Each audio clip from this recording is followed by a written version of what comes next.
Assalamualaikum warahmatullahi wabarakatuh.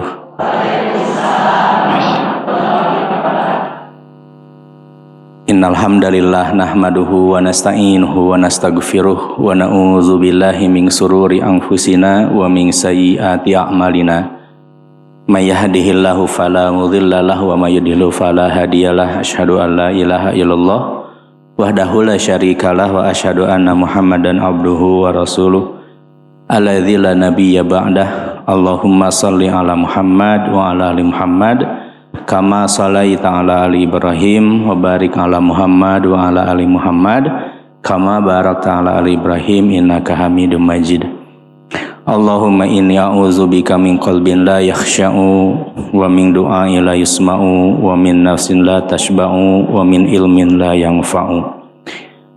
Bapak Ibu jamaah Majelis Percikan Iman, apa kabarnya pagi hari ini?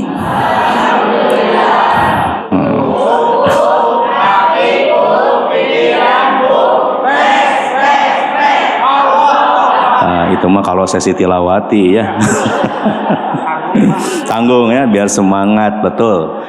Alhamdulillah di pagi hari yang cerah ini kita bisa berkumpul, kita hadir dalam majelis ilmu ini. Mudah-mudahan hadirnya kita menjadi salah satu kifarat dosa-dosa kita ya. Kemudian juga menjadikan kita semakin istiqomah ya. Karena setelah beriman itu kata Rasulullah yang berat itu adalah istiqomah. Salat berjamaah berat tidak Bapak? Berat nggak berjamaah ke masjid? Berat sebetulnya mah ya. Tahajud tiap malam berat nggak? Duha berat nggak? Tilawah Quran 1 juz 1 hari berat tidak? Sedekah tiap subuh berat tidak? Ya, semuanya berat dalam masalah teh geuning ya. Dan nu gampang mah naon? Istirahat. Ya. Yang gampang itu istirahat, beramal itu berat gitu. Tapi amal itulah yang akan menyebabkan kita masuk surga. Ya. Jadi kunci masuk surga itu sebetulnya iman dan amal soleh gitu. Nah makanya kita harus sentiasa memperbaiki iman kita.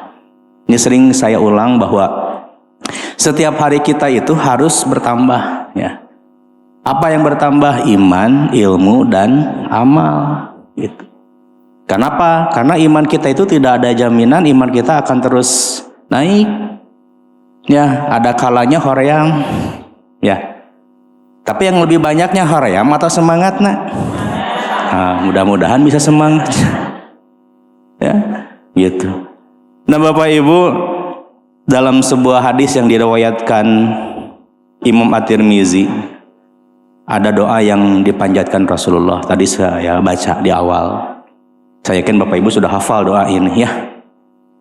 Allahumma inni a'udzubika min qalbin la yakhsha'u wa min du'ain la yusma'u wa min nafsin la tashba'u wa min ilmin la yanfa'u a'udzubika min haula'il arba'. Ya Allah, aku berlindung kepadamu dari hati yang tidak pernah khusyuk, dari doa yang tidak didengar, dari nafsu yang tidak pernah puas, dan dari ilmu yang tidak bermanfaat. Ya Allah, aku berlindung kepadamu dari 4 keburukan ini. Nah Bapak Ibu, doa ini Rasulullah SAW mengajarkan kepada kita harus berlindung dari 4 hal. Ya, apa yang kita minta perlindungan kepada Allah? Yang pertama adalah Allahumma inni a'udzubika min qalbin la yakhsha'u. Dari apa Bu? Pak? Hati. Ya. Min qalbin la yakhsha'u, dari hati yang tidak khusyuk, yang tidak pernah khusyuk. Pernahkah kita berzikir asa biasa gitu?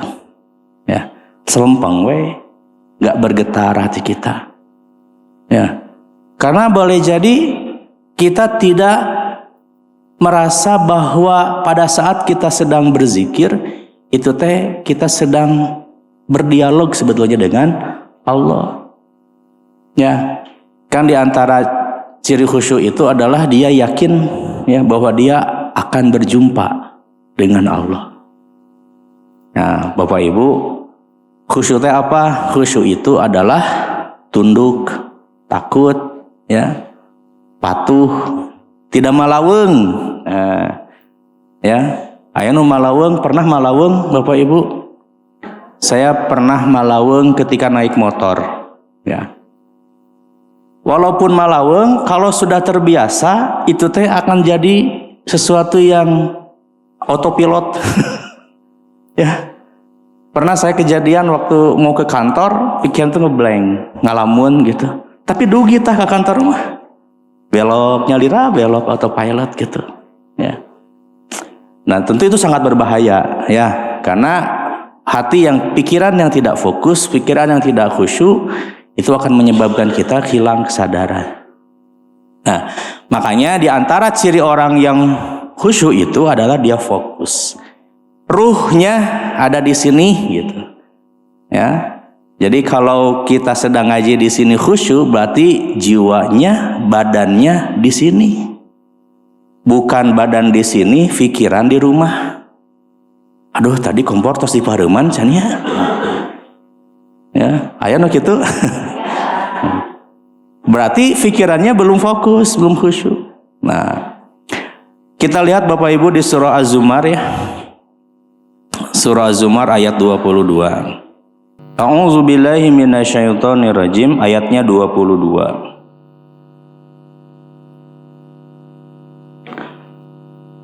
Afamang syarahallahu sadrahu lil islami fahuwa ala nurin min rabbih fawailul lil qasiyati qulubuhum min dzikrillah ulaika fi dhalalim mubin. Maka apakah orang-orang yang dibukakan hatinya oleh Allah untuk menerima Islam, lalu dia mendapat cahaya dari Tuhannya sama dengan yang hatinya membatu? Nah, fawailul lil qasiyati qulubuhum min dzikrillah. Maka celakalah mereka yang hatinya telah membatu. Ulaika fi dhalalim mubin, mereka itu dalam kesesatan yang nyata. Nah, di antara hati yang tidak pernah khusyuk itu karena hatinya keras, membatu. Ya. Bukan jadi patung, bukan, ya. Ini sebuah kiasan. Ya, keras itu artinya dia tidak bisa diubah.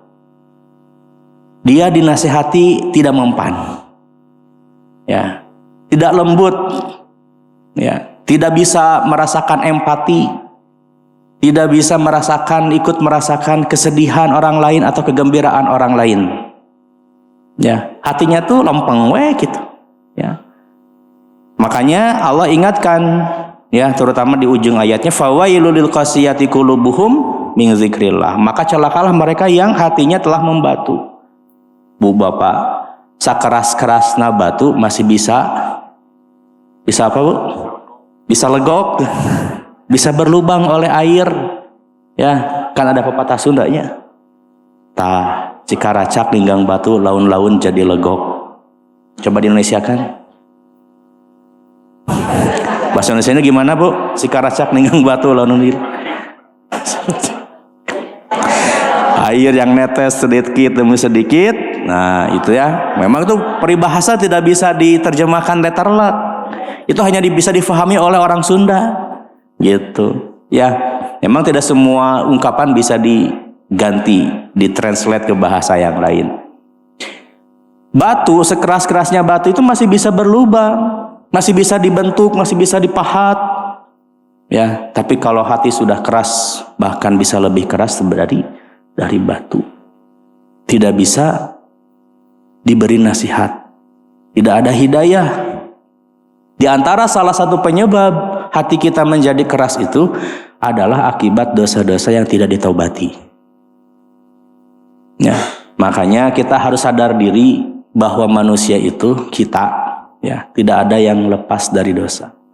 Semuanya pasti melakukan dosa. Tapi kata Nabi, sebaik-baik yang berbuat dosa adalah yang bertaubat, beristighfar. Ya, perbanyak istighfar supaya hati kita lebih khusyuk gitu. Nah, Utsman bin Affan, sahabat Rasulullah SAW, mengatakan, seandainya hati kita bersih dari dosa, dari noda-noda dosa, kita tidak akan pernah merasa kenyang dari membaca Al-Quran. Nah, di antara salah satu ciri hati yang keras itu kita malas baca Quran di hati.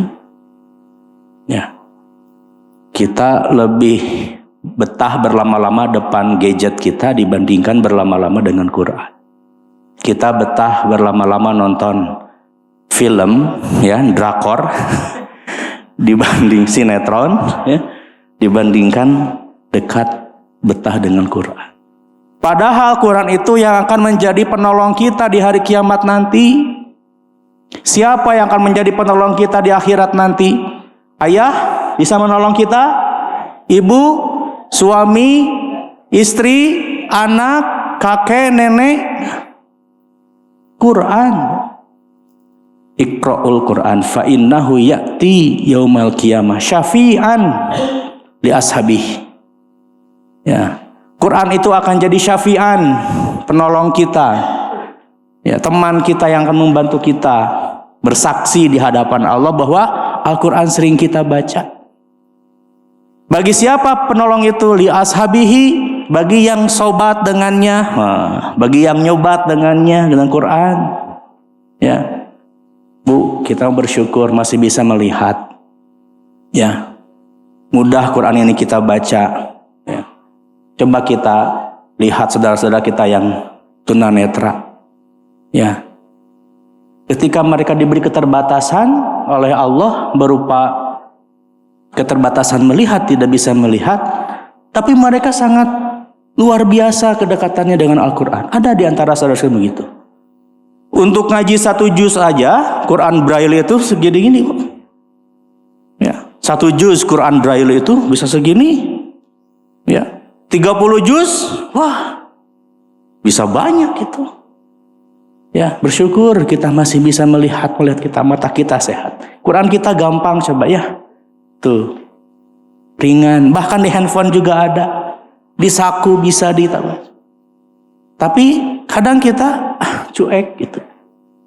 Nah, di antara, kata Utsman bin Affan, sahabat Rasulullah, di antara yang bisa membuat hati kita tidak khusyuk itu, sehingga keras membatu itu adalah adanya dosa-dosa yang tidak kita taubati. Akhirnya di antaranya adalah sering meninggalkan Al-Quran. Ya. Gitu. Maka mari kita sama-sama saling mengingatkan. Dan mudah-mudahan ngaji kita tidak hanya seminggu sekali tilawah kita ya. Kayak ketemu lagi di MPI. Ya. Harus kita akrab dengan Al-Quran. Ya. Supaya hari-harinya senantiasa diisi dengan hidayah, dengan cahaya. Dan boleh jadi ketika dia wafat, wafatnya sedang tilawah Quran. Bukankah bahwa kita itu akan diwafatkan sesuai dengan kebiasaan? Kalau kita biasa baca Al-Quran setiap hari, boleh jadi kita diwafatkan dalam baca Al-Quran. Ujung nawas. Bismillahirrahmanirrahim. Alif Lam Mim. Nah, indah ya. Kami terbiasa nonton drakor. Tiap hari genep jam tak tamat. Kuat. Ya, mudah-mudahan akhirnya enggak begitu ya. Ya, sesekali mah boleh ya, supaya tidak Nah, Rasulullah berdoa dari hati yang tidak khusyuk. Karena kalau hati kita enggak khusyuk, kita enggak akan bisa nyambung dengan Allah. Ya. Jadi perhatikan qalbu kita, hati kita. Ya, bagaimana merawat qalbu kita, menjaga qalbu kita ya tadi dengan zikir kepada Allah, dengan banyak membaca Al-Quran. Sebaik-baik zikir itu adalah tilawatil Quran, maksudnya. Ya, sehari 1 juz, alhamdulillah, 2 juz, 3 juz, alhamdulillah. Ya, Allahumma inni a'udzubika min qalbin la yakhsha'u, dari hati yang tidak khusyuk. Perhatikan ada istighfar, berbuat salah istighfar. Ya.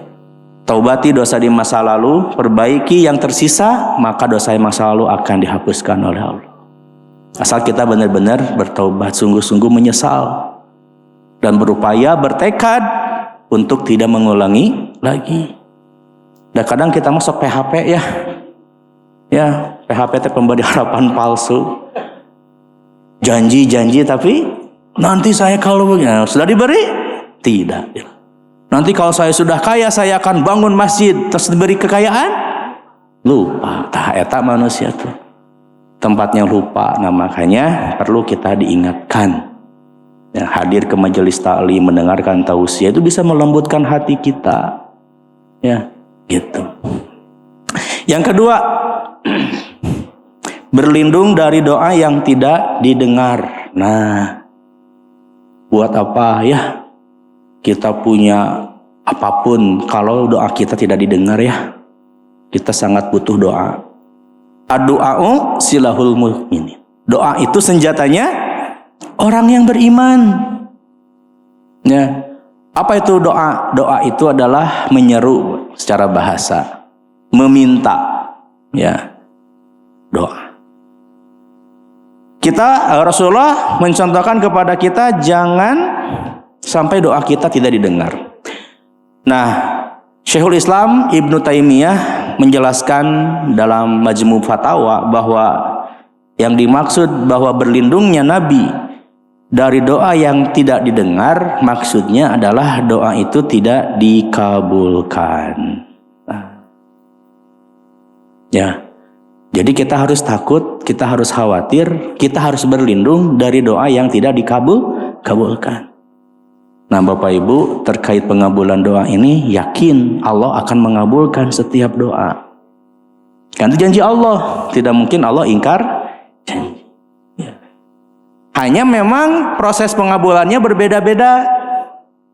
Ada yang langsung dikabulkan.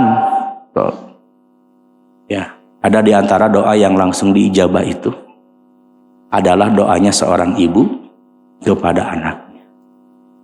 Yang kedua, doa yang sedang safar, bepergian. Doa orang yang sedang safar. Yang ketiga, doa yang dizolimi. Ya, hati-hati.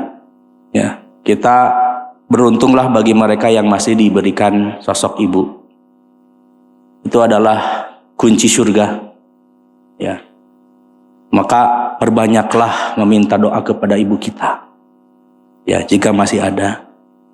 Ya, itu berkahnya doa seorang ibu. Kalau diijabah langsung oleh Allah. Ya. Yang kedua, doa orang yang sedang safar itu dikabulkan. Ya, kalau sedang safar, bepergian, yang baru pulang umroh, tamu berangkat umroh, ya, yang sedang umroh di sana, minta doakan.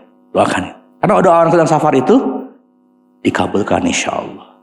Dan yang ketiga, doanya orang yang zolimi. Hati-hati. Jangan kita pernah menzolimi orang lain.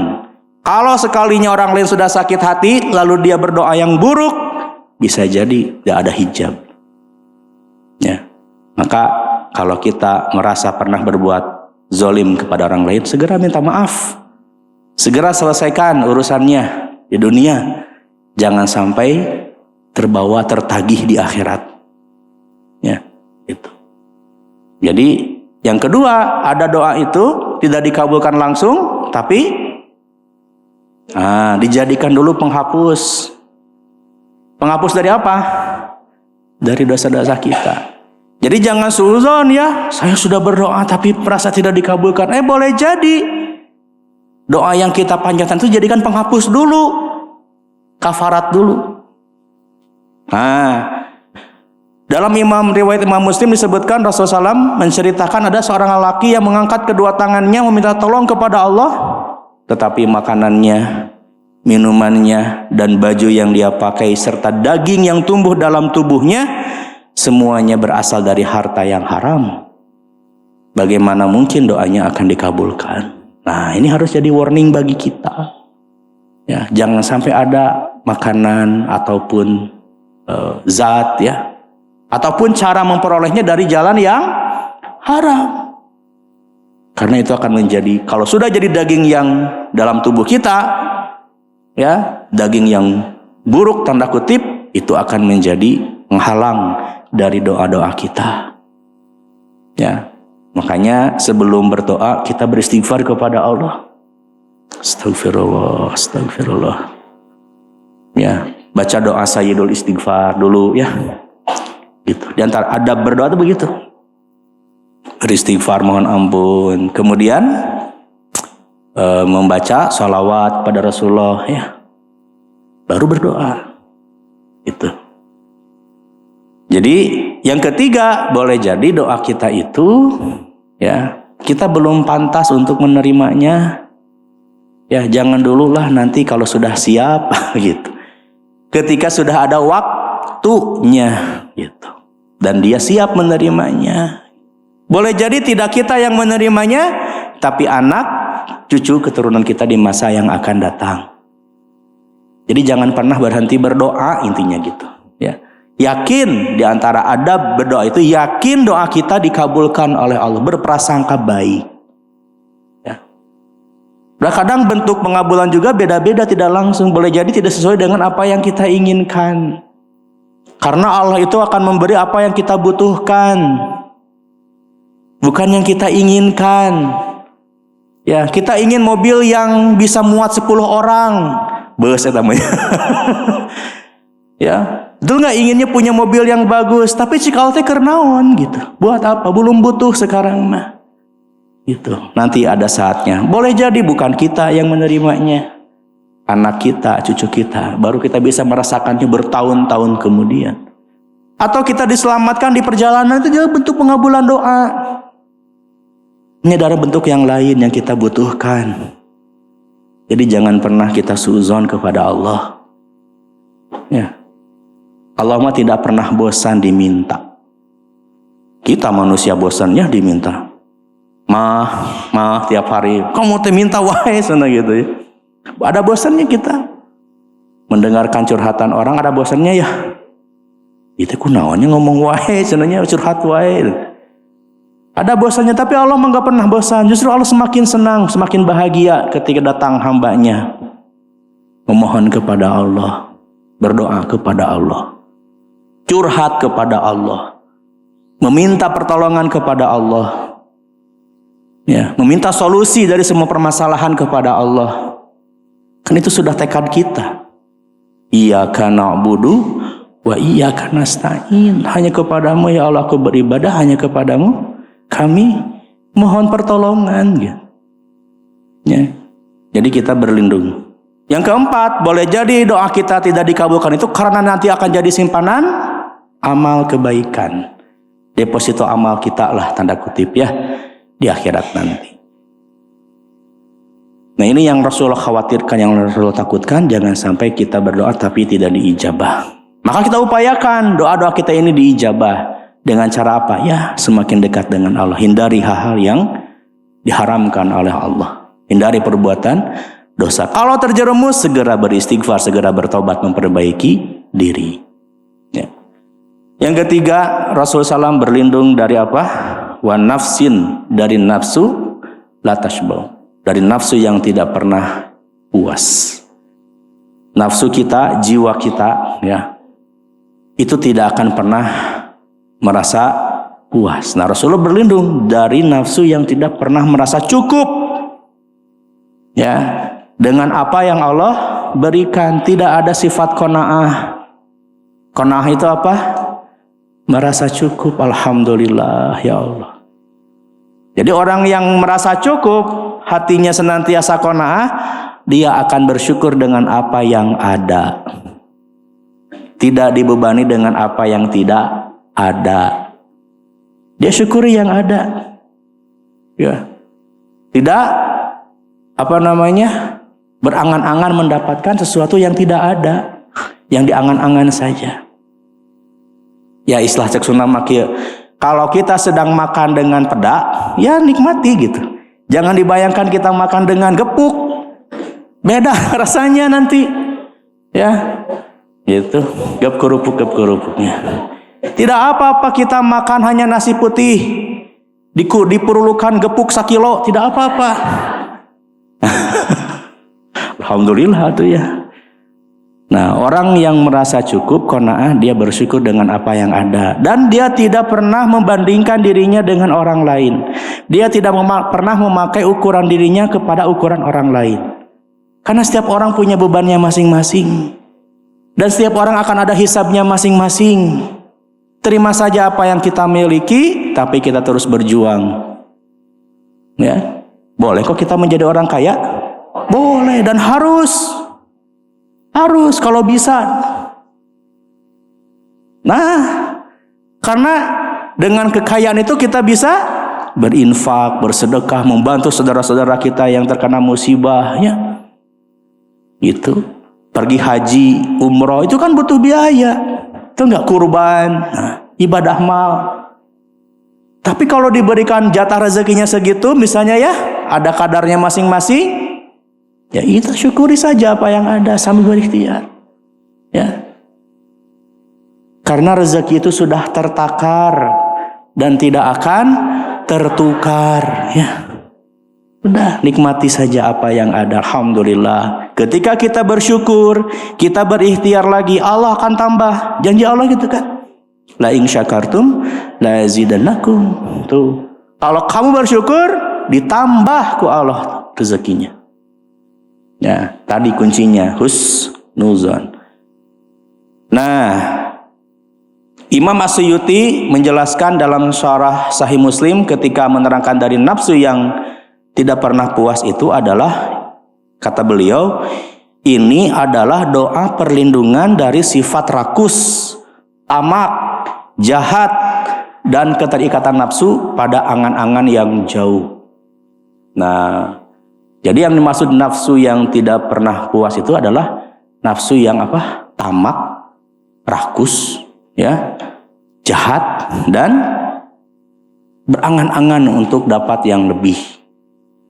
Kalau hati sudah dikuasai dengan ketamakan, yang terjadi apa?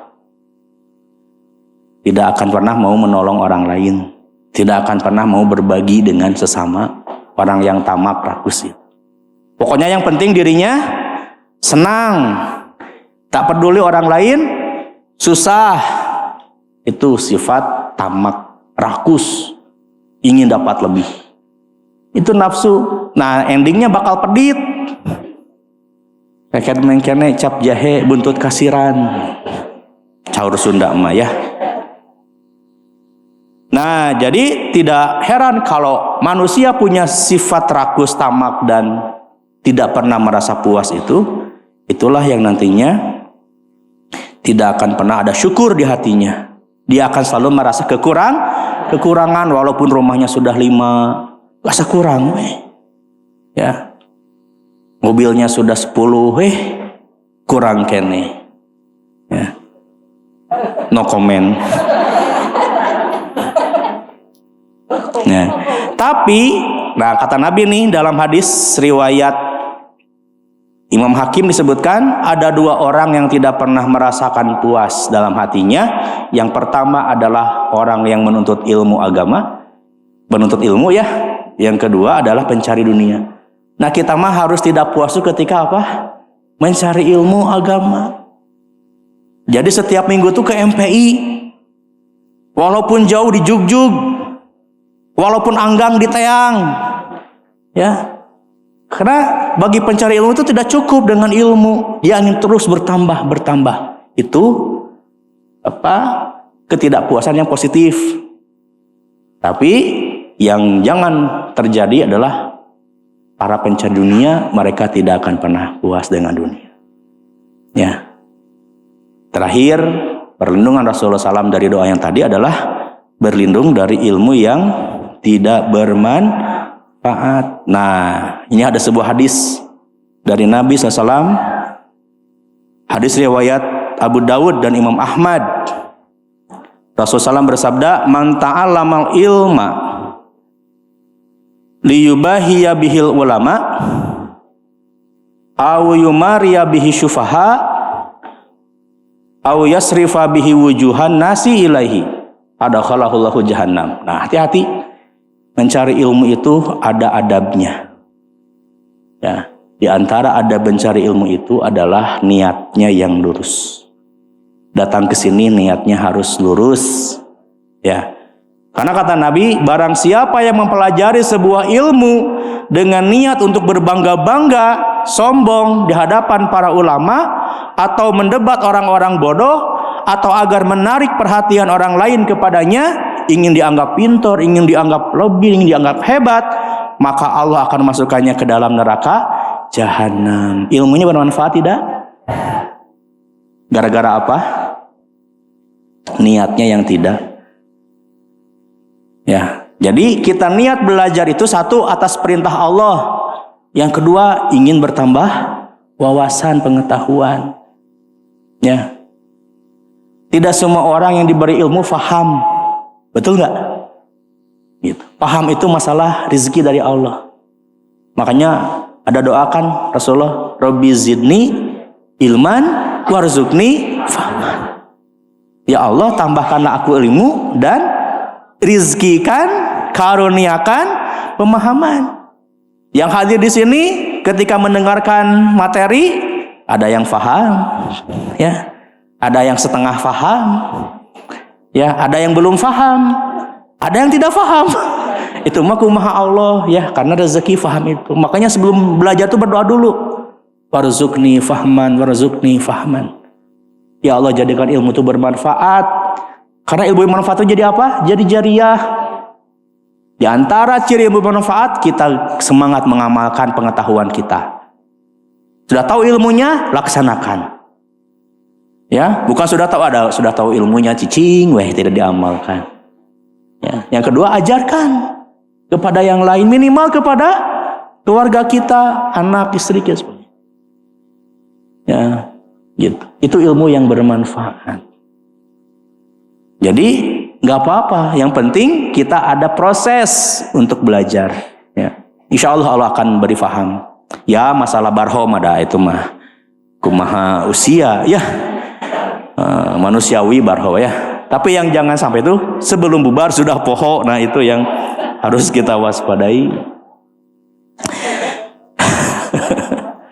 Baik, Bapak Ibu, 4 hal ini yang harus menjadi perhatian kita. Kita berlindung sebagaimana Rasulullah berlindung kepadanya.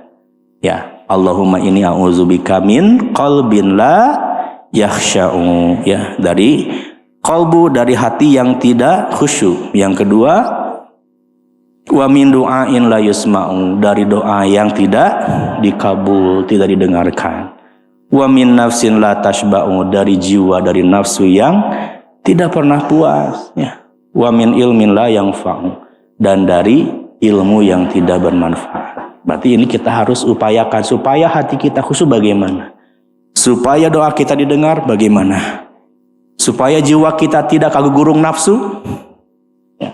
Tidak diperbudak nafsu, tidak merasa puas dengan dunia, kita harus bagaimana? Dan dari ilmu yang tidak bermanfaat, kita harus bagaimana supaya ilmu itu bermanfaat. Ya, Bapak Ibu, itu saja mungkin yang bisa kita bagikan pada pagi hari ini. Mudah-mudahan menjadi ilmu, jadi hikmah, ya. Yang penting semangatlah, berproses, ya. Jangan instan. Jangan ingin mendapatkan hasil yang cepat. Belajar itu butuh kontinuitas. Ya. Sepanjang hidup kita, maka kita harus semangat belajar. Ya, madal hayah, belajar itu sepanjang hayat. Tidak ada kata terlambat. Aduh, saya sudah umur 70, 80. Isin, gak ada yang ngawas. Jangan. Ya. Jangan pernah merasa terlambat dalam kebaikan. Ya. Justru kalau kita merasa terlambat, nantinya kita akan apa? Minder, males, koream, kumaha, ngkeweh, nah gitu. Jangan sampai. Maka hiasi hati kita, ya, dengan optimisme, dengan semangat, ya. Memang ada masa-masanya kita males, futur, ya. Yang disebut dengan futur itu adalah kita terbiasa awalnya beramal soleh, tapi ada momen di mana kita tuh ngedrop, males.